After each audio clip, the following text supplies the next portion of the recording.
150 ரூபா தரணும். என்னென்ன பேச்ச மாத்திட்டு 175 இல்ல ஏங்க 300 150 போனா 150 தானே? என்னைய தலையெல்லாம் நினைச்சு போய் இப்படி போய் பேசிட்டு இருக்க? 175 இல்ல 150 தாங்க. என்ன 150 தாங்க? 150 தாங்க. ஏய் ரமதானே வாங்க. நீ சொல்லு நியாயத்தை. என்ன சொல்லுங்க? நான் இவங்கிட்ட 300 ரூபா வாங்கியிருந்தேன். சரி 150 ரூபா கொடுத்துட்டேன். கொடுத்துட்டீங்க. மீதி எவ்வளவு கொடுக்கணும்? 150 ரூபா கொடுக்கணும். 175ங்கறார். எப்படிங்க? 175 ஐயா. 150 தாங்க. 175 அவருக்கு வேணா உங்களுக்கு வேணா ஒரு 25 ரூபா தள்ளுபடி பண்ணுங்க. போடா. பெரிய பஞ்சாயத்துக்கு வந்துட்டான். 25 ரூபாய்க்கு சாதாரண காசா உழைச்சு சம்பாதிச்சுடா. வீட்டுல யாரு பொம்பளைங்களுக்கு பதில் சொல்றது? ஒரு பேச்சுக்கு சொன்னையா. என்னைய பேச்சு? பெரிய மனுஷங்கிற, பெரிய பல்லு வச்சிருக்கிற, இந்த வாயில போய் சொல்றேன்.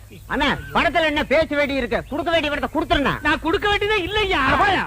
காசா பெரிய காசு. 150 ரூபாய் காசு. ஒரு நாளைக்கு நான் தண்ணி அடிக்கிற காசு யாருக்கு தேவை? பிச்சை காசு, நாய் காசு, உனக்கு வேணுமா காசு?